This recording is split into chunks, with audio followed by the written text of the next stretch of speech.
जब अपनी बारी आए टीका लगा।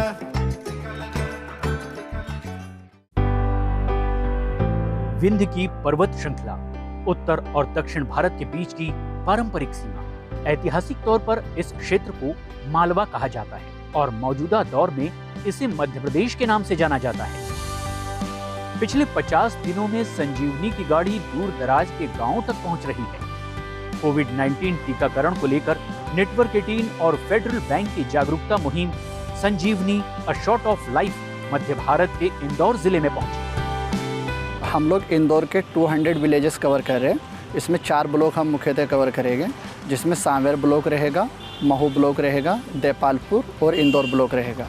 और इसमें हम लोगों का टारगेट है कि कम से कम 1 लाख लोगों को हम मास अवेयरनेस के थ्रू कवर करें और एटलीस्ट हम लोग 12,000 लोगों को फैसिलिटेट करें वैक्सीनेशन के लिए। मऊ तहसील के दतोड़ा गांव में एक नया दिन निकल आया।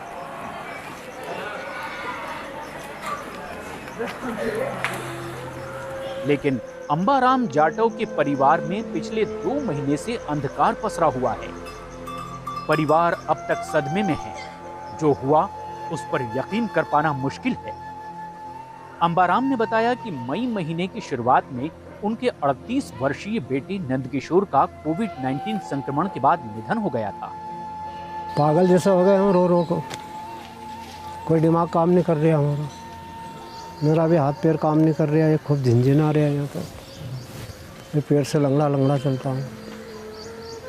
वो भी उसको भी उसकी हालत देखो, ये बाल गोपाल की हालत देखो।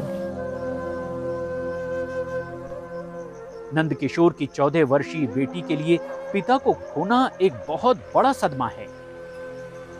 इसके साथ ही उसके 4 और भाई बहन हैं, जिनमें से सबसे छोटा महज 3 साल का है।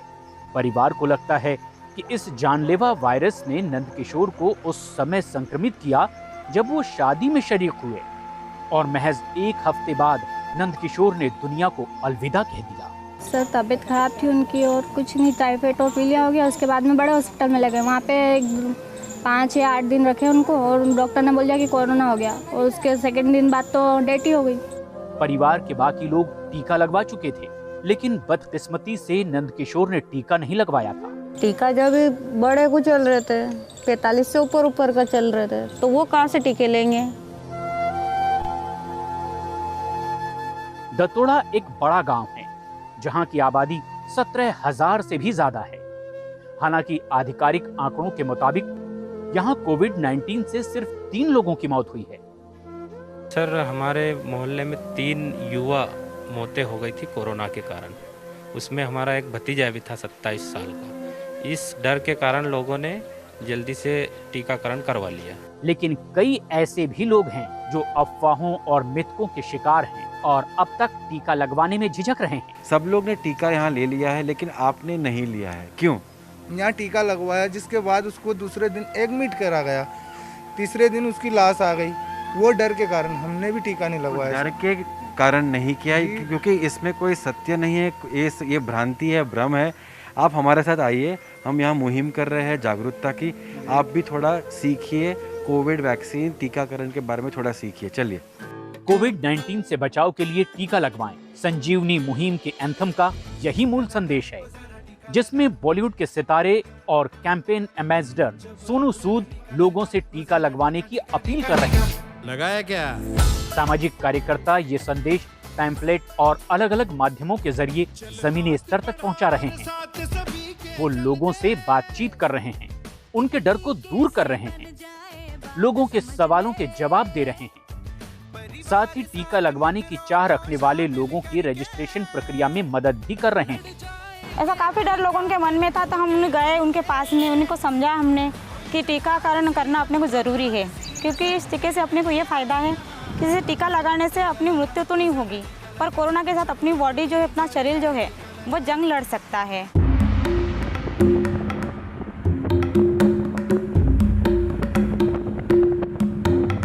इंदौर दक्षिण से लगभग 42 किलोमीटर दूर बसा राजपुरा गांव। यहां रहने वाले ज्यादातर लोग आदिवासी समुदाय के हैं, जिन्हें कोरोना वायरस के बारे में बहुत ही कम जानकारी है।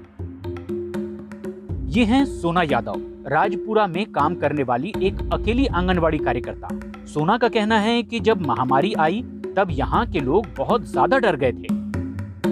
हाँ, भाग जाते थे सब। हाँ, ऐसे बैठी चल जाते, कहीं नदी में जाके झाड़ पेड़ पे बैठ जाते और जहाँ टीम की गाड़ी गई तो वापस आ जाते। ये भाग क्यों जाते थे? लेकिन डर लगता था उनको कि कोरोना निकाल देंगे तो हमको हॉस्पिटल में भर्ती कर देंगे और वहाँ से हमारी डेड बॉडी आएगी कि नहीं आएगी, वहीं मर जाएंगे। उनको ऐसा भ्रम था।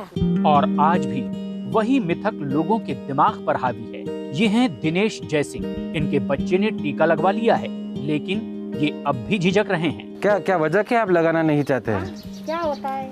डर है आपको किस चीज का? क्या वजह क्या है? नहीं हूँ वहाँ से छुट्टी लिखाई ले डॉक्टर साहब से, मगर बहुत ब्लड प्रेशर है। ये सही कह रहे हैं कि ये नहीं, कुछ नहीं है इनको, ये लगवाना है कि इच्छुक ही नहीं। तो थोड़ा आप थोड़ा समझा देंगे कि अगर आपको भगवान न करे एक बार कोरोना हो जाता है तो आपके लिए कितना गंभीर वो हो सकता है, और अगर आप ये वैक्सीन लगवा लोगे तो इससे आपको एक जो गंभीर खतरे जो होने वाले हैं कोरोना की वजह से, उससे आप बच सकते हो, और वो काफ़ी हद तक आपकी इसमें मदद करेगा। तो इसलिए हम चाहते हैं कि आप ये कराओ। आप लगवाना वो आप पे है पूरा, आपसे कोई किसी तरह की कोई जबरदस्ती बिल्कुल नहीं करेगा। इसके बाद संजीवनी टीम ने उन्हें टीकाकरण की अहमियत और इसके फायदों के बारे में बताया। साथ ही जिन लोगों पर ये भरोसा करते हैं उन लोगों ने भी इन्हें समझाया। बताइए कि आपने लगवा दिया है? आपने लगवा दिया? अच्छा, आपने अच्छा, आपका हो गया? देखो काफी सारे लोगों ने लगाया है ना, जिंदा है। कुछ ही मिनटों में सभी की एकजुट कोशिश से उन्हें टीका लगवाने के लिए तैयार कर लिया गया। तो आप लगवाएंगे अभी? हाँ, लगाऊंगा। पक्का? पक्का। लेकिन सोना यादव को कई दूसरी बाधाओं का भी सामना करना पड़ा। जहां एक तरफ गांव में बिजली तो थी, लेकिन मोबाइल कनेक्टिविटी बेहद खराब थी। साथ ही लोगों का उनके प्रति दुर्व्यवहार भी बड़ी समस्या थी। गाली गलौज भी देते थे। अब यहाँ पर तो क्या टीम लगा कर चल जाती है, हमारा घर तो यहीं पर ही है। तो लोग हमको तो रात में पी कर आते थे कि क्यों लगवाया, मेरी मिसेस को क्यों लगाया, उसको बुखार चढ़ी, चलो तुम काम करने। बहुत सारी दिक्कतें हमने झेली यहाँ पर सर, और फिर भी इसके बाद में लगवाए। सोना की कोशिशें कामयाब हुई। इस गांव में ऐसे 400 लोग हैं जिन्हें टीका लगवाना था, जिनमें से 225 लोगों को टीका लग चुका है, और इसका पूरा श्रेय राजपुरा की सोना यादव को जाता है, जो एक समर्पित आंगनवाड़ी कार्यकर्ता होने के साथ साथ संजीवनी चैंपियन भी हैं। लेकिन हमारा काम अभी खत्म नहीं हुआ है, क्योंकि 175 लोगों को अभी भी टीका लगना बाकी है, जिन्हें जल्द ही टीका लगवाया जाएगा। क्योंकि हमारा मानना है, जब तक सब सुरक्षित नहीं तब तक कोई सुरक्षित नहीं।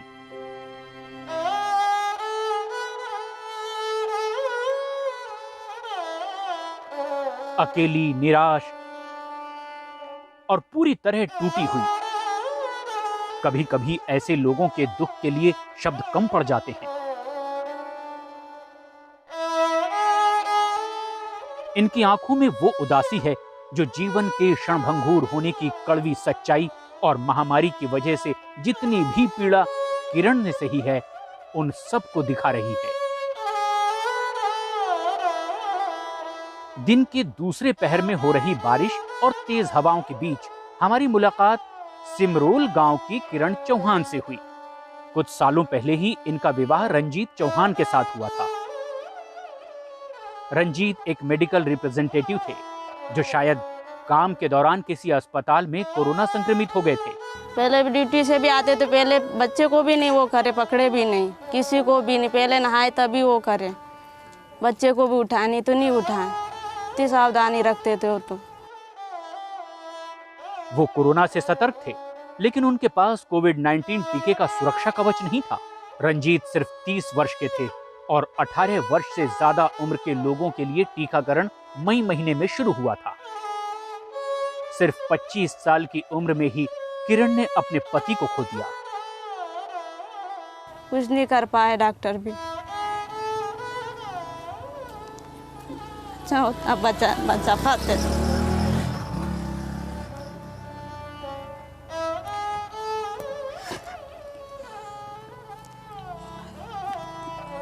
अच्छा होता, डॉक्टर भी बचा पाते तब। ऐसा हमारा घर तो वो होता, छोटा बच्चा हमारा भी ऐसे कैसे संभालेंगे आप। सत्याने घर में कोई करने वाला है कि कोई सोई वही थे।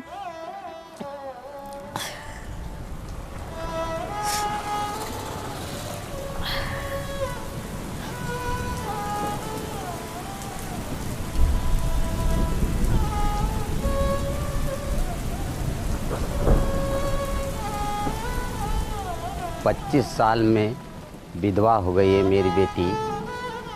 कोरोना के हिसाब से सब माता बहनों से कहता हूँ कि तुम सब मिल के कोरोना का टीका लगवा लो। अभी उनको गुजरे हुए 3 महीने हो गया है और जैसे उनके बच्चे छोटे हैं तो वो लोग अभी घर से बाहर नहीं निकल सकते हैं, इसलिए उन लोगों ने अभी तक वैक्सीनेशन नहीं करवाया है।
ब्रह्मा मुरा त्रिपुरांतकारे भारो शशि भूमि सुतो बुधस्य गुरुश्च सुखदा जया हुकेतः सर्वेरः शान्तिकरा भवन्तु।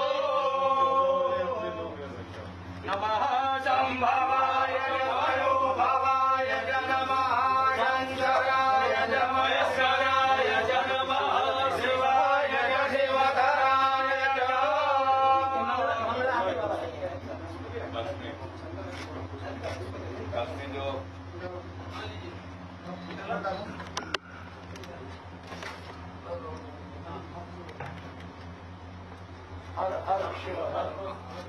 बाबा की जय। बाबू बाबू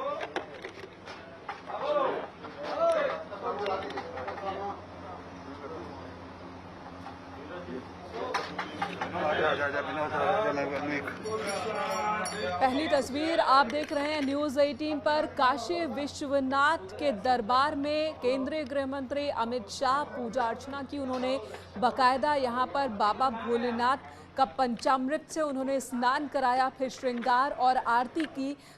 प्रसाद लेने के बाद अब कॉरिडोर के भ्रमण पर निकले हैं केंद्रीय गृह मंत्री अमित शाह। बाबा विश्वनाथ के दरबार में, भोले के दरबार में अमित शाह को आप देख रहे हैं। पूजा अर्चना उन्होंने विधि विधान के साथ पूजा संपन्न की और अब कॉरिडोर का जायजा लेने के लिए निकले हैं।